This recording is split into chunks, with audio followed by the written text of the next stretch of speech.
Olá pessoal, bom dia, sejam bem-vindos a mais uma aula de ciências. Hoje nós iremos estudar desenvolvimento sustentável, conteúdo que está no capítulo 12, página 246. Vamos entender um pouco sobre o desenvolvimento sustentável. Há inúmeras evidências de que os seres humanos continuam cometendo no mundo todo muitas atitudes prejudiciais ao meio ambiente.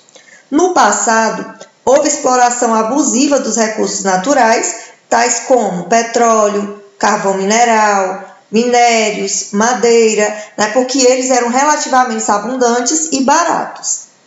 Essa exploração ainda acontece e suas consequências já apareceram com muita clareza.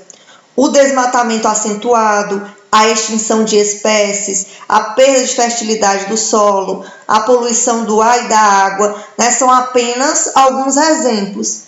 Então, colocando a questão em outras palavras, a atual sociedade humana ela não apresenta um desenvolvimento sustentável.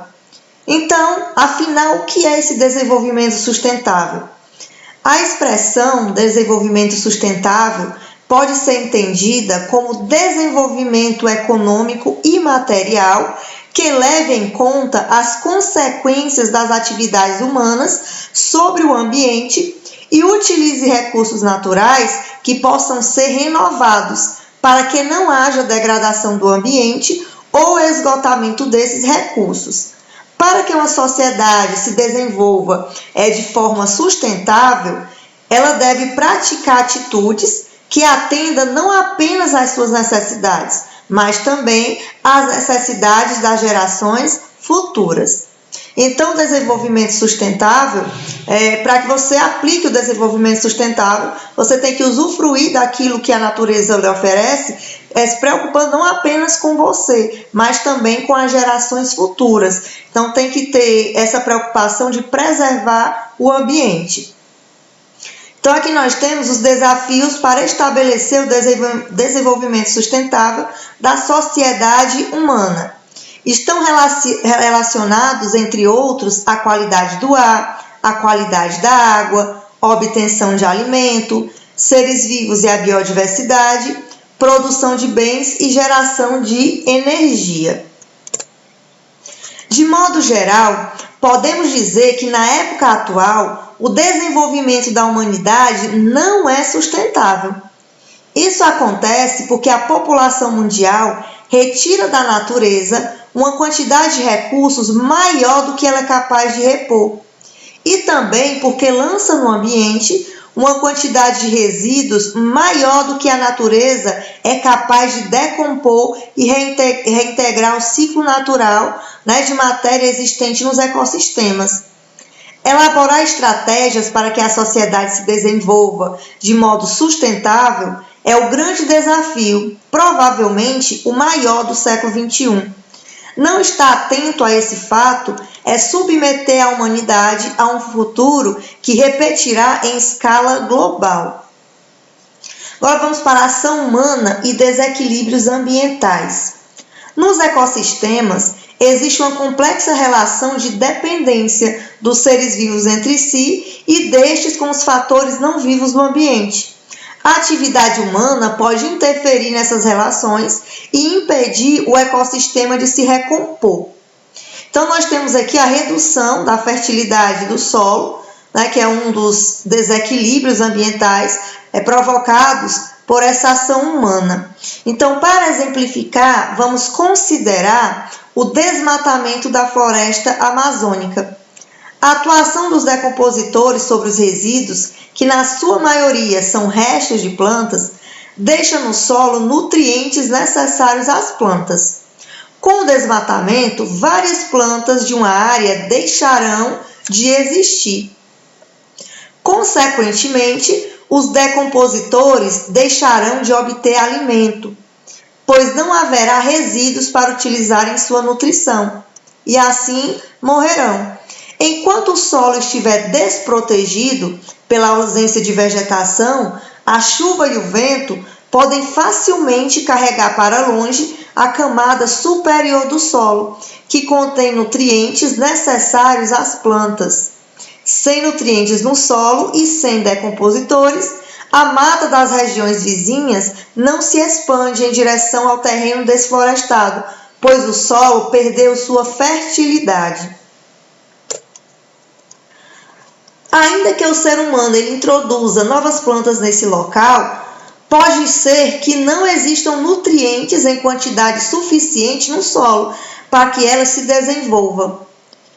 Essa sequência de eventos frequentemente acontece quando se derruba uma floresta para transformá-la em um campo agrícola. Pior ainda é o que ocorre em muitos terrenos agrícolas já existentes, que, manejados inadequadamente, sofrem erosão e perdem a fertilidade. A redução da quantidade de solo fértil em vários locais do mundo é um dos claros indicadores de que o desenvolvimento da nossa sociedade não é sustentável. Outro fator, recorrente da ação humana é a introdução de uma espécie onde ela não existe. Outro caso de intervenção do ser humano no ambiente que pode ser problemático é a introdução de uma espécie onde ela não existe naturalmente. Um exemplo aconteceu na Austrália, onde não havia lebres até meados do século XIX. Nessa época, colonizadores ingleses resolveram levar para lá alguns poucos casais de uma espécie conhecida como lebre europeia. Há quem diga que a intenção era ter um animal ágil e rápido que pudesse ser usado nas caçadas esportivas, em lugar da raposa, que não existia naquele país. Na Austrália, não havia carnívoros suficientemente ágeis e rápidos para caçar essas lebres. Por isso, em pouco tempo, a população desses animais aumentou assustadoramente. E eles passaram a devorar a vegetação nativa e a invadir as plantações, devastando-as. Mesmo após várias tentativas para eliminar as lebres da Austrália, ainda hoje elas representam um problema ambiental naquele país. As espécies introduzidas em um ecossistema de forma intencional ou acidental são chamadas espécies invasoras ou espécies exóticas e oferecem riscos a esse ecossistema. Aqui nessa imagem nós temos o javali, que é nativo da Ásia, Europa e norte da África. Animais da espécie foram trazidos ao Brasil por criadores. Alguns escaparam e no ambiente natural transformaram-se em praga. Essa espécie invasora devasta plantações, compete com outros animais e pode até atacar pessoas. Por isso que não é interessante introduzir espécies onde elas não nascem naturalmente, Substituição da vegetação nativa é outro exemplo de intervenção humana no ambiente e é observado em locais do Brasil onde a vegetação do cerrado ela foi substituída por plantações de eucalipto destinadas à produção de madeira e papel. Nessas novas florestas, que de fato são apenas plantações cultivadas pelo ser humano, as formigas saúvas continuam encontrando condições favoráveis para o seu desenvolvimento. Porém, alguns de seus predadores naturais, como tamanduás e algumas espécies de aves, não conseguem sobreviver nos eucaliptais e acabam morrendo ou fugindo para outras regiões onde há vegetação de cerrado. Sem predadores, o resultado é a multiplicação descontrolada dessas formigas, que se transformam em praga. Outros exemplos que podem ser citados. Ainda no Brasil, podemos citar vários outros casos de intervenções humanas no ambiente que se mostraram desastrosas. A destruição dos manguezais em vários pontos do litoral vem interferindo na procriação de muitas espécies marinhas. A derrubada da Mata Atlântica, reduzida a menos de 10% do que existia em 1500, vem alterando o regime de chuvas em vários pontos do litoral, o que já provocou a extinção de inúmeras espécies. O despejo de esgotos, de resíduos industriais em rios, vez ou outra, provoca a mortalidade de grandes quantidades de peixes, como você provavelmente já pôde acompanhar nos noticiários.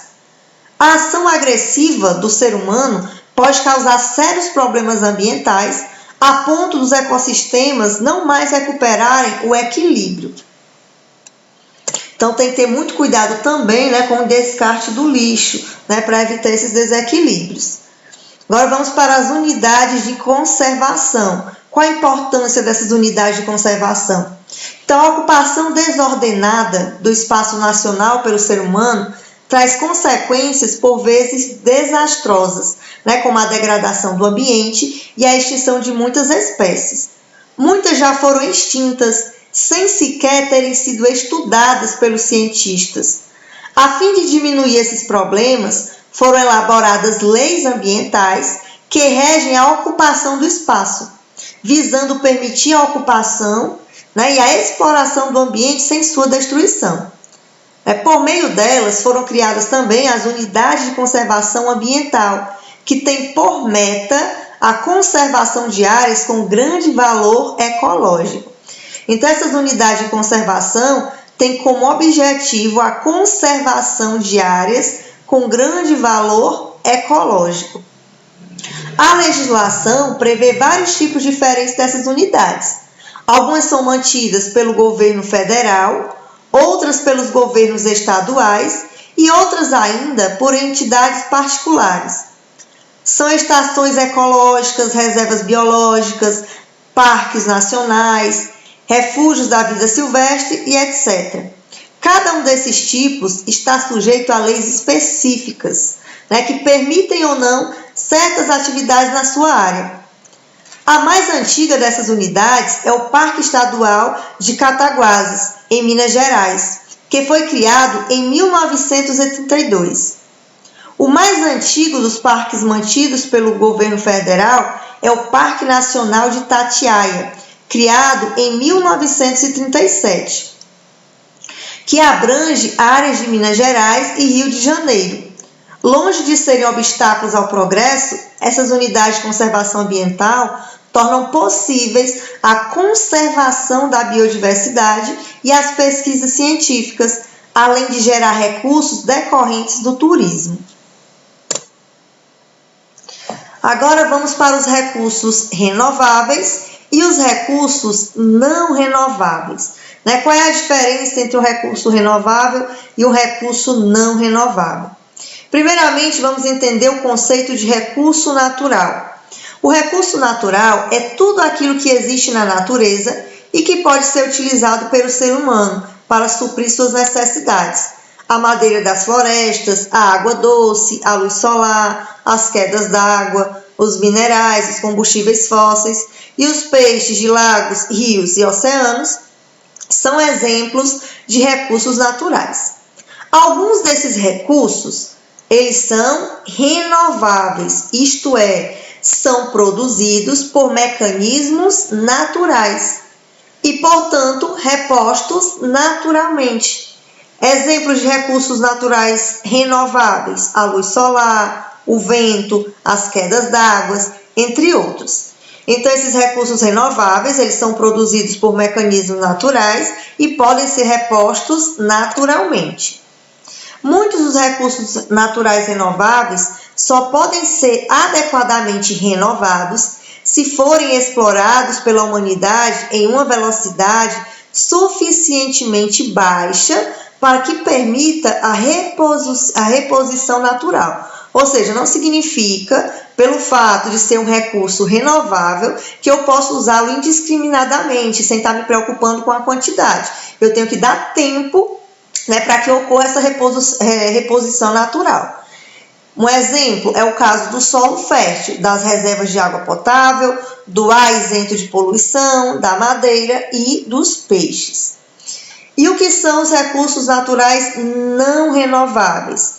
Esses recursos naturais não renováveis ou esgotáveis são aqueles que existem na natureza em quantidade finita, ou seja, em quantidade limitada, e que a natureza demora muitos milhões de anos para produzir. É o caso do petróleo, do carvão mineral e dos minérios.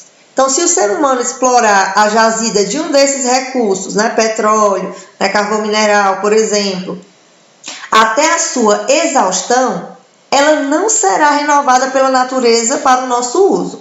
Então, se acabar, né, já era. Então, vamos aqui só ver esse esqueminha, né, resumindo esses recursos naturais. Então, os recursos naturais, eles dividem-se em renováveis e não renováveis.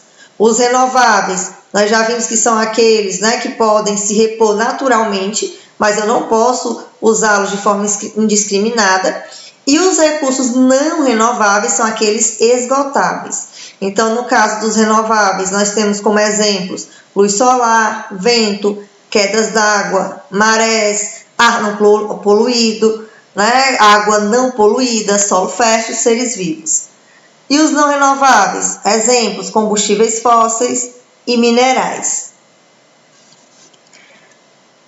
Essa parte, né, que trata de reduzir, reutilizar e reciclar, ela está relacionada com a preservação do ambiente, né, de uma forma que você não consuma de forma excessiva, né, para que não aumente a poluição do ambiente devido ao descarte excessivo de lixo.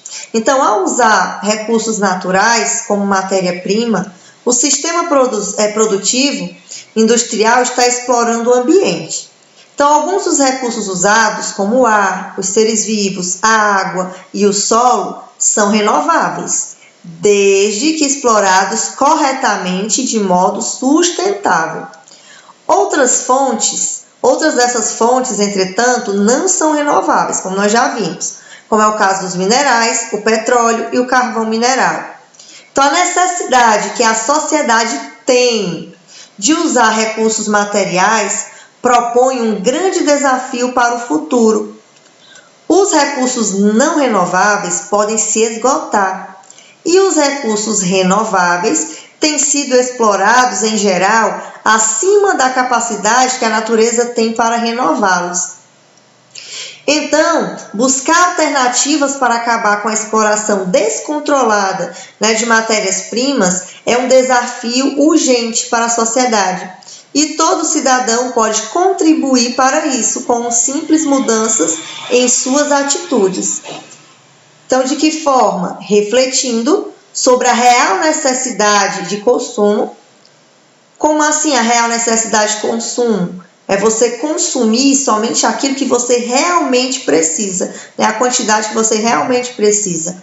Então, recusando, né, comprar coisas desnecessárias ou cuja produção e uso agridam o ambiente, reduzindo o uso de recursos, especialmente os não renováveis, e que quando for realmente necessário consumi-los, priorizar o uso de recursos renováveis.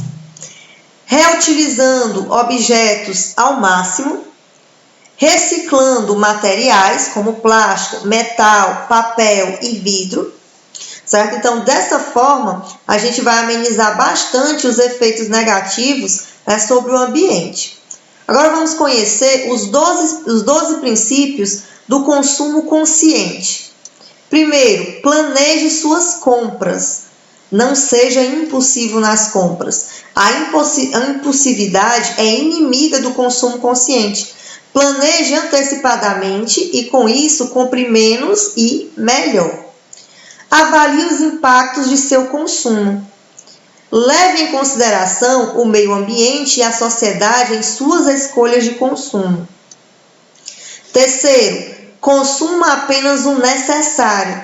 Reflita sobre suas reais necessidades e procure viver com menos. 4. Reutilize produtos e embalagens. Não compre outra vez o que você pode consertar, transformar e reutilizar. Separe seu lixo, recicle e contribua para a economia de recursos naturais, a redução da degradação ambiental e a geração de empregos. Sexto, use crédito consciente.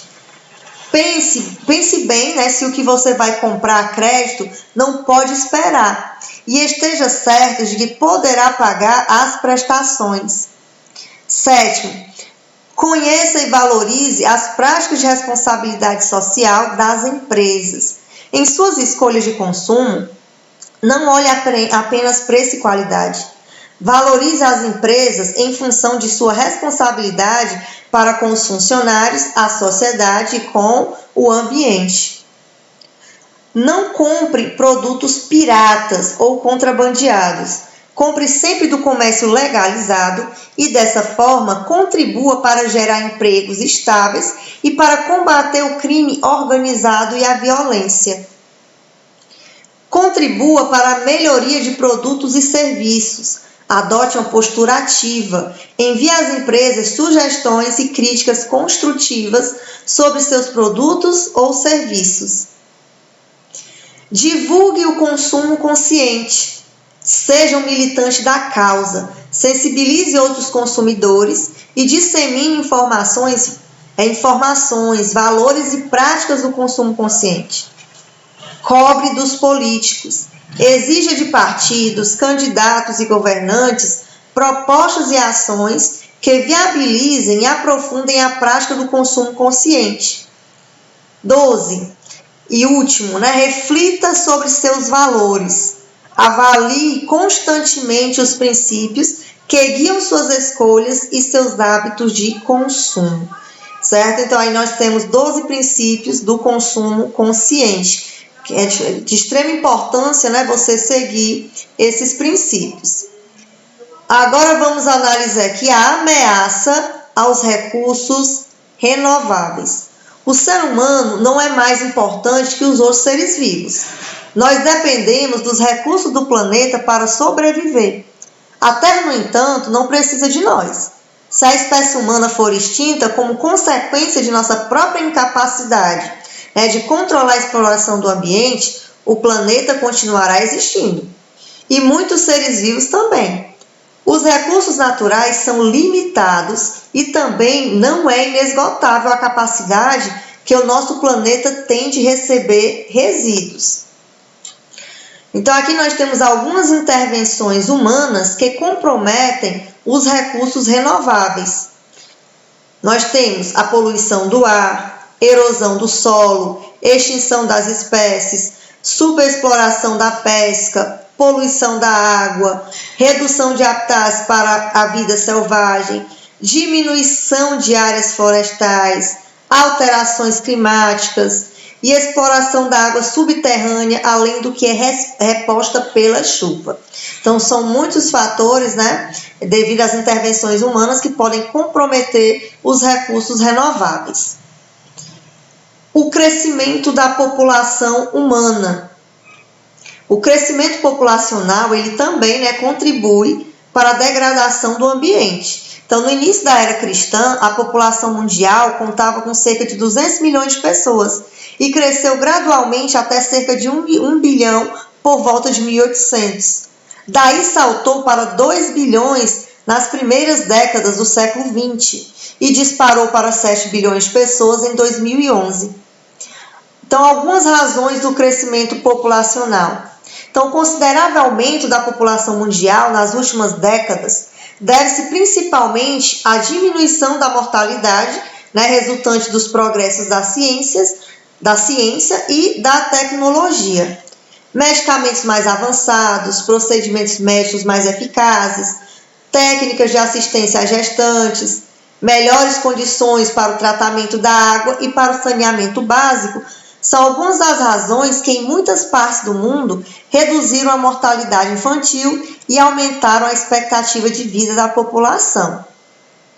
Paralelamente, avanços da tecnologia agrícola, como dessa para os métodos de controle de pragas e as técnicas para melhorar a fertilidade do solo com o uso de fertilizantes inorgânicos, possibilitaram um grande aumento da produtividade agrícola no transcorrer do século XX.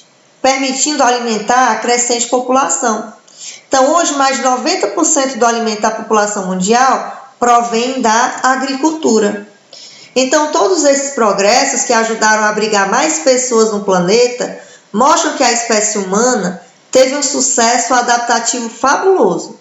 Contudo, esse sucesso tem outro lado. Então, nesse capítulo, nós vimos que o nosso planeta ele dispõe de uma quantidade finita de recursos não renováveis e apresenta uma capacidade limitada para repor os recursos renováveis e para absorver e reciclar os recursos produzidos por esses bilhões de pessoas. Então, quanto mais pessoas, pela lógica, maior vai ser o consumo, consequentemente, maior vai ser o descarte de lixo, maior vai ser o consumo desses recursos não renováveis, então o desgaste ambiental vai ser bem maior. Então, vamos para as soluções. E as soluções, elas começam conosco. O que podemos fazer para tornar menos sombrio o futuro da nossa espécie? Providências devem ser tomadas logo, e elas começam com nossas atitudes individuais na vida cotidiana. Há pessoas que têm pensamento do tipo: não há problema em descartar meu lixo de modo incorreto. Não é o meu lixo que vai agravar o problema ambiental. Ou tudo bem eu desperdiçar recursos, pois o que eu gasto é muito pouco. Esse tipo de raciocínio poderia até funcionar, né, se existissem pouquíssimos seres humanos no planeta. Mas com bilhões de pessoas e com o aumento desenfreado da população mundial, tal raciocínio é incorreto e perigoso. Sobre aquilo, né, que cada um de nós deve fazer, vale uma ideia muito simples e importante. Devemos pensar globalmente e agir localmente. Pensar globalmente é refletir sobre como nossas atitudes elas interferem no ambiente e no planeta. Agir localmente começa com a nossa própria rotina de vida, em nossa casa, nossa escola e nossa comunidade. Precisamos consumir tanto e desperdiçar tantos recursos e tanta energia? Precisamos usar tantos produtos descartáveis? O que fazemos para contribuir para a reciclagem do lixo? Passamos informações a outras pessoas sobre os problemas ambientais que algumas de nossas atitudes diárias provocam? Então, são perguntas importantes, né? São indagações importantes, né, que devemos fazer, né, para melhorar a nossa condição de vida. Então, as soluções elas envolvem também a coletividade. Então, além dessas providências individuais, é necessário que governantes, empresas e órgãos sejam pressionados pela sociedade a agir rápida e concretamente a favor da sustentabilidade.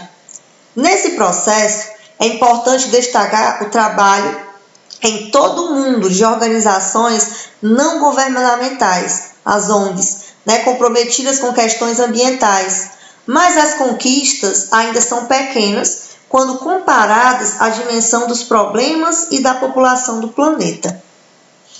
Controlar o crescimento da população mundial é outro fator que deve ser tratado com máxima urgência para que a humanidade tenha tempo de resolver seus enormes problemas sociais, para reduzir a necessidade de recursos naturais e para administrar a exploração desses recursos de modo que assegure o desenvolvimento sustentável. Então, apesar das muitas controvérsias sobre esse ou aquele ponto, quando refletimos sobre a situação atual e o futuro da humanidade, não há como escapar da ideia de que o desenvolvimento do planeta deve se tornar sustentável e rápido, ou o destino da humanidade não será muito diferente do destino dos habitantes da Ilha de Páscoa, que a exploraram além das possibilidades naturais de recuperação. Os habitantes dessa Ilha de Páscoa, eles começaram a utilizar de forma desenfreada os recursos naturais e, consequentemente, não permitiam que esses recursos naturais eles se reintegrassem, ou seja, eles se recuperassem. Então, foi um prejuízo enorme. Aqui nós temos alguns desafios que envolvem o desenvolvimento sustentável. Então, vamos ver aqui os desafios relacionados, aliás, de acordo com o desenvolvimento sustentável. Quais são esses desafios?